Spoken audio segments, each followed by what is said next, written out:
नमस्कार। True crime story channel पर आप सभी का स्वागत है।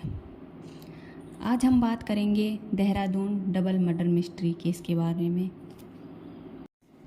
13 जून 2023 को देहरादून पुलिस कंट्रोल रूम को एक कॉल आया, जिसमें एक महिला ने सूचना दी कि क्लेमेंट टाउन में एक घर से बेहद बुरी बदबू आ रही है। जानकारी मिलते ही पुलिस मौके पर पहुंच गई और पुलिस के साथ जिसने भी घर के अंदर का मंजर देखा उसके रोंगटे खड़े हो गए। कमरे के फर्श पर पति पत्नी की लहूलुहान लाश थी, जो लगभग 2-3 दिन पुरानी लग रही थी।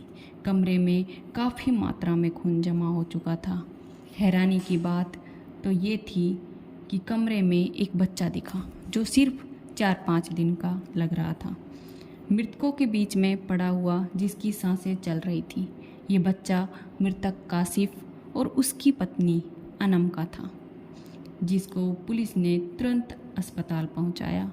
अब पुलिस के सामने सबसे बड़ा सवाल यह था कि आखिर घर में कासिफ और अनम की हत्या किसने की।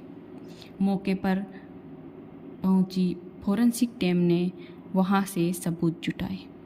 पुलिस के लिए शुरुआत में कुछ बोलना संभव नहीं हो पा रहा था, क्योंकि कासिफ और अनम के शव सड़ चुके थे।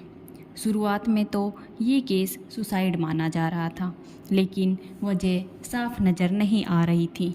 आखिर कासिफ और अनम ने अपनी 4 दिन की बच्ची को छोड़कर आत्महत्या क्यों की, और हत्या हुई भी है तो फिर उनकी हत्या किसने की। पुलिस ने आसपास पूछताछ की तो एक आदमी ने बताया कि कासिफ पर बहुत कर्ज था, इसलिए शायद उसने अपनी पत्नी को मारकर खुदकुशी कर ली हो।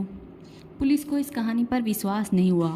पुलिस लगातार इस मामले में पूछताछ कर रही थी। पुलिस ने जब कासिफ और अनम के घर वालों से पूछताछ की तो एक अहम बात पता चली कि कासिफ की 1 साल पहले ही अनम से दूसरी शादी हुई थी। ये जानकारी मिलते ही पुलिस को कासिफ की पहली पत्नी नुसरत पर शक हुआ, लेकिन मोटिव अभी क्लियर नहीं था। पुलिस असमंजस में थी, क्योंकि पुलिस को सूचना देने वाली नुसरत ही थी। नुसरत ने ही बताया कि 2-3 दिन से उसके पति उसका फ़ोन नहीं उठा रहे हैं। नुसरत ने यह भी बताया कि 10 जून की रात करीब 11 बजे के बाद कासिफ की उससे बात नहीं हुई, जिसके बाद पुलिस के सामने यह बात तो स्पष्ट हो गई कि 10 जून तक कासिफ और अनम जिंदा थे। उन दोनों ने आत्महत्या की होगी, ये बात पुलिस के गले से नीचे नहीं उतर रही थी, इसलिए वो अपना काम लगातार कर रहे थे। अधिकारी लगातार मामले की जानकारी ले रहे थे। आसपास के सीसीटीवी चेक किए गए तो पता चला कि 12 जून को उनके घर के बाहर एक वर्ना कार पहुंची थी।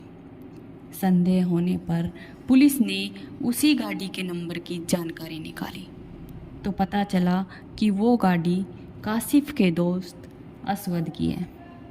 इसके बाद पुलिस ने असवद से पूछताछ की और उसने यह बताया कि उसको इसके बारे में जानकारी नहीं है, लेकिन मेरी जो कार है वो अनम का भाई शहबाज लेकर गया था। इसके बाद पुलिस ने शहबाज से पूछताछ की। शक करना थोड़ा मुश्किल था, क्योंकि वो अनम का सगा भाई था। कोई भाई अपनी बहन और जीजा का कत्ल कैसे कर सकता है, लेकिन फिर भी पुलिस अपना काम कर रही थी। उसके कॉल डिटेल खंगाले और उसके बाद पुलिस के सामने कई चौंकाने वाले खुलासे हुए। केस में हर दिन नई परतें खुलती जा रही थी। कॉल डिटेल से पता चला कि 10 जून की रात को शहबाज का फ़ोन बंद था, फिर उसका फ़ोन 11 जून को ऑन हुआ। यह देखकर पुलिस का शक और भी ज़्यादा बढ़ गया। असवद के बयानों के बाद कासिफ के परिजनों ने भी मृतिका के भाई शहबाज पर शक जताया और उनके खिलाफ मुकदमा दर्ज करवाया, जिसके बाद पुलिस ने शहबाज से पूछताछ की, लेकिन वो लगातार पुलिस को गुमराह करता रहा और कहा कि कासिफ पर कर्ज था, इसलिए शायद उसने आत्महत्या कर ली होगी। लेकिन सख्ती से पूछताछ करने के बाद शहबाज टूट गया और अपना जुर्म कबूल कर लिया। उसने कहा कि मैंने ही दोनों को मारा था और 12 जून की रात को मैं कार लेकर शव ठिकाने लगाने पहुंचा था। जब पुलिस ने शहबाज से यह पूछा कि उसने अपने जीजा और जीजी को मौत के घाट क्यों उतार दिया, शहबाज ने बताया कि कासिफ उनके गांव में ही रहने वाला था और कासिफ, उसकी बहन अनम और उसका बड़ा भाई सादाब रहते थे। कासिफ का अक्सर उनके घर में आना जाना था। कासिफ पहले से ही शादीशुदा था, फिर भी उसने शहबाज की बहन को प्यार के जाल में फंसाया और वहाँ से भगा ले गया। दोनों ने कोर्ट में जाकर शादी कर ली। शहबाज ने पुलिस को बताया कि उसी दिन मैंने सोच लिया था कि मैं कासिफ को जिंदा नहीं छोड़ूंगा। बदला लेने के लिए उसने फिर से कासिफ से दोस्ती कर ली और मन में बदले की आग जला रखी थी। शहबाज को पता चला कि अनम की 3 बीघा पुश्तैनी ज़मीन को कासिफ ने गिरवी रखवा लिया है और गांव में यह बात चला दी कि उसने ज़मीन गिरवी रखने के आधे रुपए शहबाज को दे दिए, जिससे शहबाज की पूरे गांव में बदनामी हो गई। जिसके बाद आग बबूला हुआ शहबाज लगातार कासिफ को मारने की योजना बनाता रहा। शहबाज ने यह भी बताया कि 7 जून को ही वह उत्तर काशी में कासिफ को मार डालता, लेकिन अनम को यह बात पता थी कि कासिफ शहबाज के साथ गया हुआ है, इसलिए उसने अपना प्लान बदल दिया और कासिफ और शहबाज देहरादून आ गए। लेकिन मौका पाकर वह 10 जून को अनम के घर आ गया। घर में देर रात तक रहा।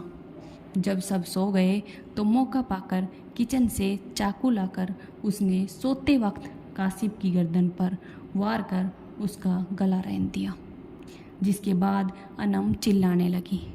इसलिए उसने अपनी बहन अनम को भी मौत के घाट उतार दिया और कासिफ और अनम के बच्चे को वहीं छोड़कर घर को ताला लगाकर फरार हो गया। एसएसपी दलीप सिंह ने बताया कि आरोपी ने बहन और उसके पति की हत्या के बाद मासूम को उनके बीच केवल इसलिए छोड़ा कि भूख और बिना देखरेख के बच्चा खुद ही मर जाएगा और शहबाज का बदला पूरा हो जाएगा। लेकिन आज भी मासूम स्वस्थ है और पुलिस ने उसकी कस्टडी उसके दादा दादी को दे दी और शहबाज को जेल में डाल दिया।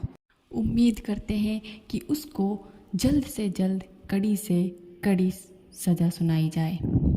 इस तरह की कहानी सुनाने का उद्देश्य हमारा सिर्फ इतना है कि किसी पर भी भरोसा सोच समझ कर करें, सावधान रहें, सतर्क रहें और ऐसी ही सच्ची घटनाओं के बारे में जानकारी के लिए हमारे चैनल ट्रू क्राइम स्टोरीज़ को लाइक, शेयर एंड सब्सक्राइब करें। धन्यवाद।